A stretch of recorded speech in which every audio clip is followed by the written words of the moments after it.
Bab 18. Perlukah saya membaktikan diri kepada Allah dan dibaptis? Paragraf 1. Pertanyaan: apa yang mungkin Anda pikirkan setelah mempelajari buku ini?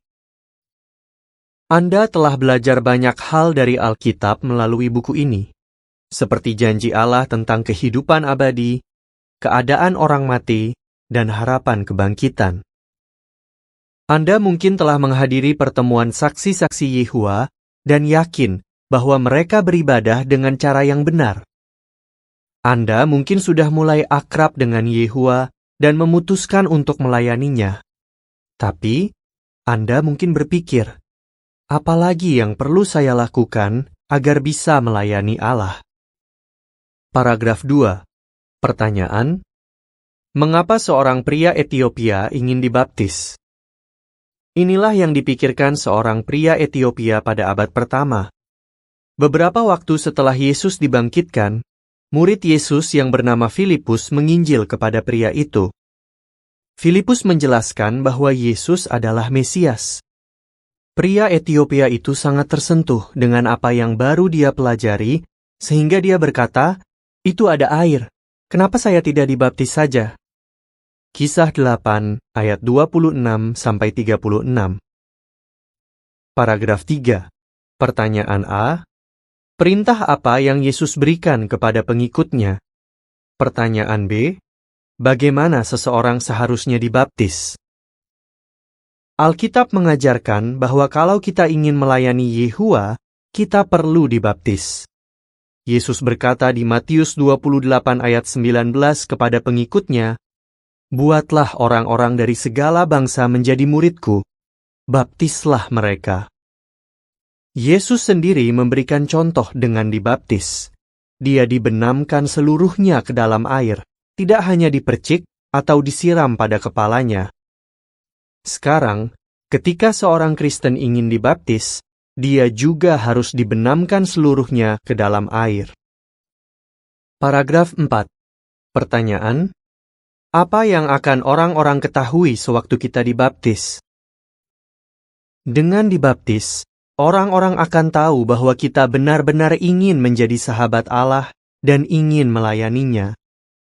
Tapi, Anda mungkin berpikir, apa yang perlu saya lakukan agar bisa dibaptis? Pengetahuan dan iman. Paragraf 5. Pertanyaan A. Apa yang harus kita lakukan sebelum dibaptis? Pertanyaan B. Mengapa pertemuan saksi-saksi Yehua itu penting? Sebelum dibaptis, kita harus mengenal Yehua dan Yesus. Kita mulai melakukan hal itu dengan belajar Alkitab. Yohanes 17 ayat 3 mengatakan, "Untuk mendapat kehidupan abadi, mereka perlu mengenal Engkau, satu-satunya Allah yang benar, dan mengenal Yesus Kristus yang Engkau utus." Tapi, itu saja tidak cukup. Dalam Kolose 1 ayat 9, Alkitab berkata bahwa kita harus punya pengetahuan yang tepat tentang kehendak Yehua. Melalui pertemuan saksi-saksi Yehua, kita akan dibantu untuk semakin akrab dengan Yehua. Inilah salah satu alasan penting mengapa kita perlu datang ke pertemuan itu dengan teratur. Paragraf 6. Pertanyaan: seberapa banyak yang perlu kita ketahui tentang Alkitab sebelum dibaptis? Tentu saja, Yehua tidak mengharapkan kita untuk tahu semua isi Alkitab sebelum kita dibaptis. Dia tidak mengharapkan pria Etiopia tadi untuk tahu segalanya sebelum dibaptis. Selain itu, belajar tentang Allah memang tidak ada habisnya. Tapi, kita tetap perlu tahu dan setuju dengan ajaran dasar Alkitab agar bisa dibaptis. Paragraf 7. Pertanyaan: manfaat apa yang kita dapatkan dengan belajar Alkitab? Alkitab berkata di Ibrani 11 ayat 6, "Tanpa iman, orang tidak mungkin menyenangkan Allah." Jadi, sebelum dibaptis, kita perlu memiliki iman. Alkitab mengatakan bahwa beberapa orang Korintus pada zaman dulu mendengar ajaran murid-murid Yesus sehingga menjadi percaya dan dibaptis. Kisah 18 ayat 8. Demikian pula, belajar Alkitab membantu kita beriman pada janji Allah dan manfaat tebusan Yesus yang bisa menyelamatkan kita dari dosa dan kematian. Ceritakan apa yang telah Anda pelajari dari Alkitab. Paragraf 8. Pertanyaan: mengapa kita ingin menceritakan apa yang sudah kita pelajari? Iman kita akan semakin kuat jika kita terus belajar Alkitab dan merasakan manfaatnya dalam hidup kita. Hasilnya, kita jadi ingin menceritakan apa yang sudah kita pelajari. Jadi, kepada siapa saja kita bisa bercerita? Paragraf 9 dan 10. Pertanyaan A. Kepada siapa saja Anda bisa menceritakan apa yang sudah Anda pelajari? Pertanyaan B. Apa yang perlu Anda lakukan jika Anda ingin menginjil bersama anggota sidang? Anda mungkin ingin bercerita kepada keluarga, teman, tetangga, atau teman kerja tentang apa yang sudah Anda pelajari. Itu bagus, tapi Anda perlu melakukannya dengan sopan dan ramah. Pada akhirnya, Anda akan bisa menginjil bersama anggota sidang Kristen. Kalau Anda sudah siap, Anda bisa berbicara kepada orang yang mengajarkan Alkitab kepada Anda dan memberitahunya bahwa Anda ingin ikut menginjil bersama anggota sidang. Kalau dia merasa bahwa Anda sudah siap, dan kalau cara hidup Anda sudah sesuai dengan prinsip Alkitab, kalian berdua akan bertemu dengan dua penatua. Apa saja yang akan dibahas dalam pertemuan itu? Para penatua akan berbicara dengan Anda untuk memastikan apakah Anda mengerti dan percaya pada ajaran dasar Alkitab. Apakah Anda menaati prinsip Alkitab dalam kehidupan sehari-hari, dan apakah Anda benar-benar ingin menjadi saksi-saksi Yehuwa? Ingatlah bahwa para penatua peduli kepada semua anggota sidang Kristen, termasuk Anda. Jadi, jangan takut untuk berbicara kepada mereka. Setelah pertemuan itu, para penatua akan memberitahu Anda apakah Anda bisa mulai menginjil bersama anggota sidang. Paragraf 11. Pertanyaan: mengapa Anda harus membuat perubahan sebelum bisa menginjil bersama anggota sidang? Para penatua bisa jadi menjelaskan bahwa Anda perlu membuat lebih banyak perubahan sebelum bisa menginjil bersama anggota sidang. Mengapa Anda harus membuat perubahan itu? Karena sewaktu kita bercerita tentang Allah kepada orang lain, kita sedang mewakili Yehuwa. Jadi, cara hidup kita harus sesuai dengan keinginannya. Bertobat dan berbaliklah. Paragraf 12. Pertanyaan: mengapa semua orang perlu bertobat? Ada hal lain yang harus Anda lakukan sebelum Anda bisa dibaptis. Rasul Petrus berkata di Kisah 3 ayat 19, bertobatlah dan berbaliklah agar dosa-dosa kalian dihapus. Apa artinya bertobat? Artinya, kita sangat menyesal atas kesalahan apapun yang kita lakukan. Misalnya, kalau Anda melakukan percabulan, Anda perlu bertobat. Bahkan, jika selama ini Anda sudah berusaha menjalani kehidupan yang benar, Anda tetap perlu bertobat. Mengapa? Karena kita semua berdosa dan perlu meminta pengampunan Allah. Paragraf 13. Pertanyaan: apa artinya berbalik? Apakah merasa menyesal saja sudah cukup? Tidak. Petrus berkata bahwa kita juga perlu berbalik. Artinya, kita perlu menolak perbuatan salah apapun yang dulu kita lakukan dan mulai melakukan yang benar. Coba bayangkan, kita sedang menuju ke suatu tempat yang baru. Lalu, kita menyadari bahwa kita salah jalan. Apa yang akan kita lakukan? Kita pasti akan mengurangi kecepatan, berhenti, berbalik, dan mulai melaju ke arah yang benar. Begitu pula, sewaktu belajar Alkitab, kita mungkin menyadari ada kebiasaan atau hal yang perlu kita ubah. Kita perlu rela untuk berbalik, yaitu membuat perubahan yang diperlukan dan mulai melakukan yang benar. Membaktikan diri. Paragraf 14. Pertanyaan: bagaimana caranya membaktikan diri kepada Yehuwa? Hal penting lainnya yang perlu kita lakukan sebelum dibaptis adalah membaktikan diri kepada Yehuwa. Ini dilakukan dengan cara berjanji kepada Yehuwa dalam doa bahwa kita akan menyembah Dia saja dan mengutamakan keinginannya dalam hidup kita. Paragraf 15 dan 16. Pertanyaan: apa yang membuat seseorang ingin membaktikan dirinya kepada Allah? Janji yang kita buat untuk melayani Yehuwa mirip seperti janji perkawinan. Coba bayangkan pria dan wanita yang sedang berpacaran. Semakin pria itu mengenal kekasihnya, semakin dia mencintainya dan ingin menikahinya. Meski keputusan ini serius, pria itu tidak ragu untuk melakukannya, karena dia mencintai kekasihnya. Semakin kita mengenal Yehuwa, semakin kita menyayanginya dan ingin memberikan yang terbaik kepadanya. Ini membuat kita ingin berjanji kepadanya dalam doa untuk melayaninya. Dalam Markus 8 ayat 34, Alkitab berkata bahwa siapapun yang ingin mengikuti Yesus harus menyangkal diri.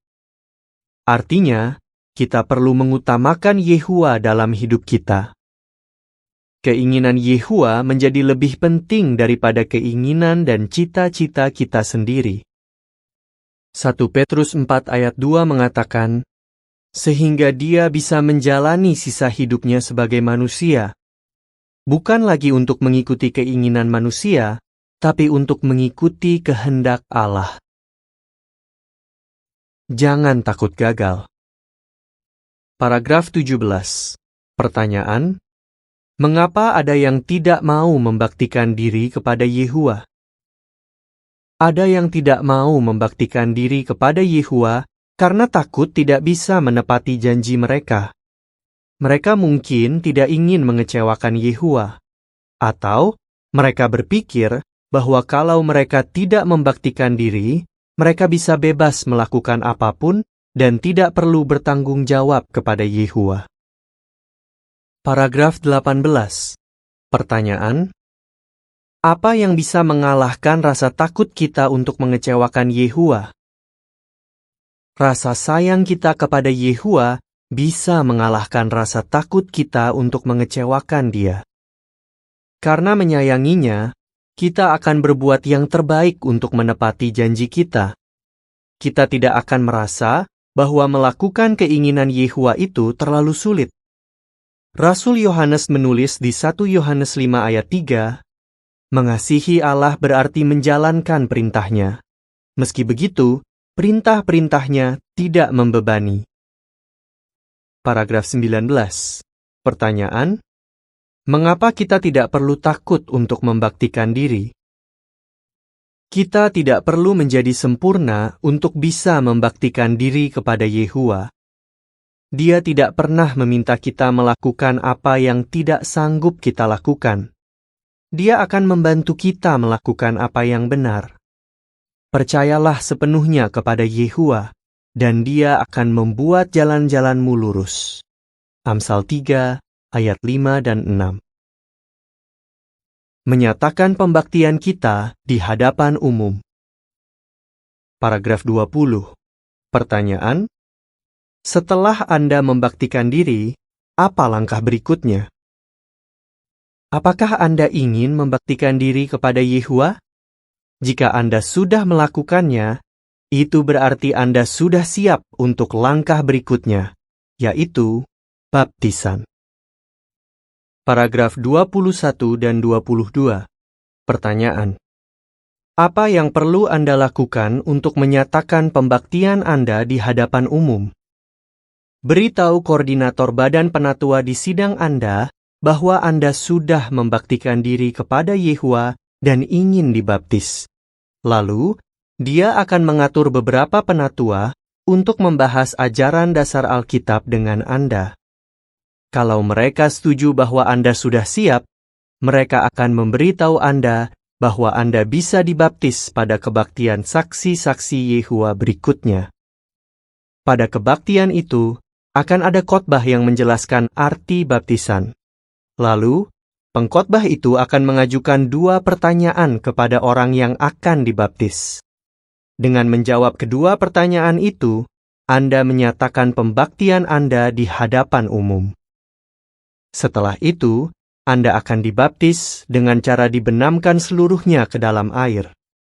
Melalui baptisan inilah, Anda menunjukkan kepada orang-orang bahwa Anda sudah membaktikan diri kepada Yehova dan menjadi salah seorang saksi-saksi Yehova.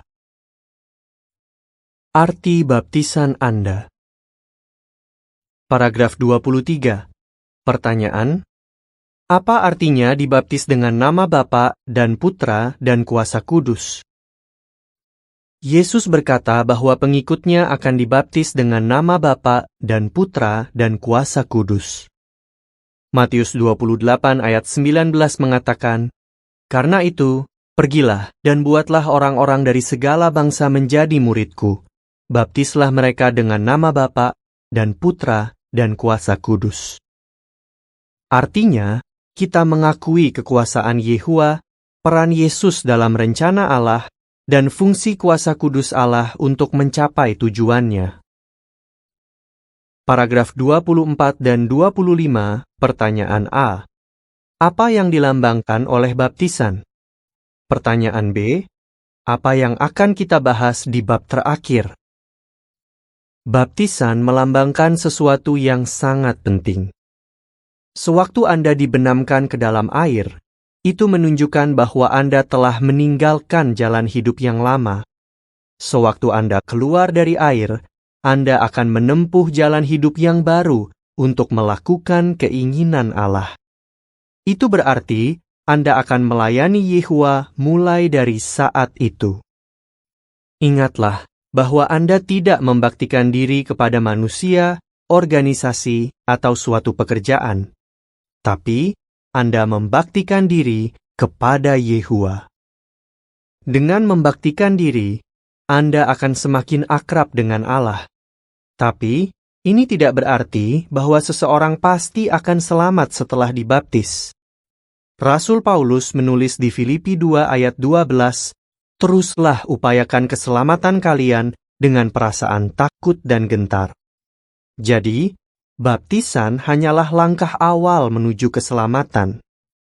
Kalau begitu, bagaimana supaya kita bisa tetap akrab dengan Yehova? Bab yang terakhir akan menjawabnya. Ringkasan. 1. Apakah saya perlu dibaptis? Itu ada air. Kenapa saya tidak dibaptis saja? Kisah 8 ayat 36.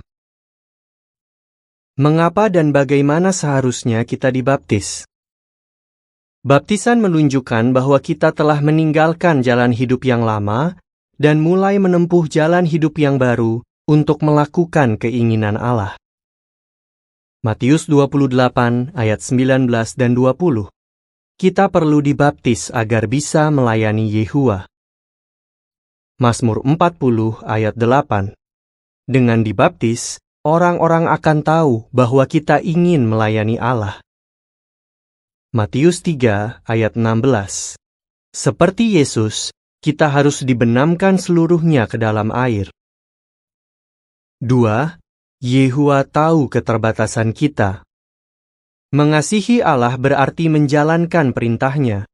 Meski begitu, perintah-perintahnya tidak membebani. 1 Yohanes 5 ayat 3.